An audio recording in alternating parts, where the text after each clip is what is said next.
during university. I was taking sociology, psychology courses, and came out with that degree. But the one final course that I took was called Communications, and it was television, basically. It was run by a former ABC executive, and I just fell into that. I thought it was fantastic.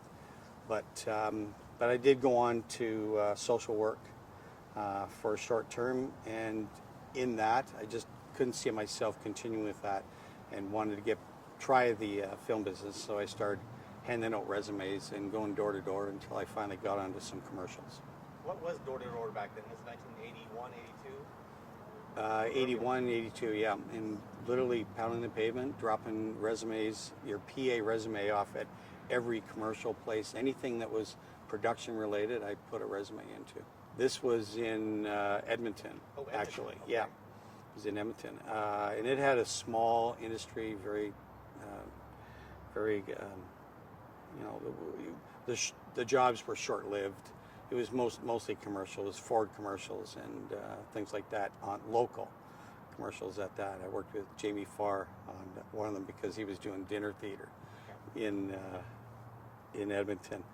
But it was good because it leaped from that, in that you got in with certain crews who were rolling into the next shows, and the next show off of a Stop Check commercial was SCTV lighting department, and had a wonderful time there. It was great because the cast was all brought out there and based there, so as writer performers, they really just worked on the show. They didn't have their families around or anything like that. And that's what eventually drove the show back to Toronto. They wanted to be around their families again. But while they were there in Edmonton, they made some of the best shows. From a psychology degree to that, it's night and day. Completely different. Yeah. It has no relation at all. But it was worth it to get through university.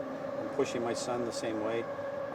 It's good, I think, to have a good grounding, good basis. And could always gone back to social work if it didn't work out in film, but jobs were good in film. But then just stayed in Toronto doing commercials and various shows, and started working on things like Anne of Green Gables as an AD, got in the Guild, and then picked up a show called Stingray that was supposed to shoot in Toronto. Cano was supposed to set up in Toronto. But then David Hemmings and Steve Sasson advised that they would be better in Calgary. I don't know, not sure what it was, what the reasons exactly, but they had all of Calgary to work with. We had a dedicated Calgary policeman with us all the time. So they could pretty much do everything they needed to do in getting permits, and there was a big stunt action show. Which was a lot of fun. But once it turned cold and wintry and whatever, they wanted to move to Vancouver. And I think right about that time, MacGyver was in Vancouver, so they got advised probably that way. And then Cano just took off, bringing all their shows up here. Anne of Green Gables, that's such a classic with the Sullivans. Yeah, that was a real small mini CBC telefilm feature to start off with, and Kevin Sullivan had gained the rights, actually won them, I think, over another company in Toronto, and Otto Hannes was the first AD, Rennie Hashi was the DP, and that group really assisted Kevin to make his first film, because they'd done so many and were so experienced, so they really helped pull it along.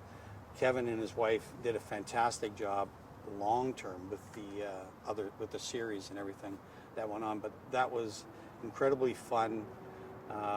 Shot in Markham, then shot for a short time at a historic site up in Barrie, and actually we weathered a tornado through Barrie, the one that came through Barrie at that time. I'm not sure what year that was, but killed a number of people too.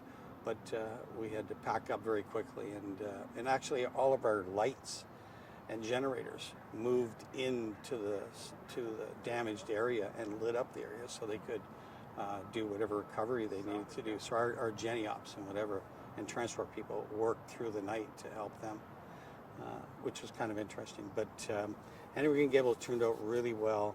Megan Follows was a charm.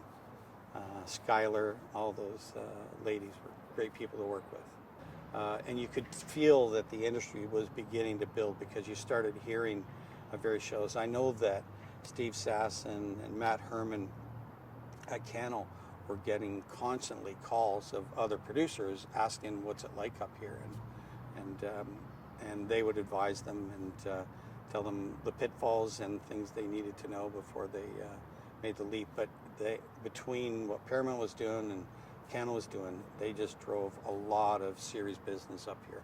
Russians with Steve Sasson, or did you know what they were coming with as far as The build-up? It Yeah. didn't. No, because we were simply doing one show and didn't really hear that there was a plan of the multiple shows, 21 Jump Street and Unsub, and I worked. It was we just kept moving from one show to the next. I think at one time they were running 5 series out of their buildings on the North Shore Studios. So you could tell that they were training more and more people, especially training directors, bringing them up from Los Angeles and starting to work with local people too. So that whole group and the Paramount group were doing some great things for Vancouver.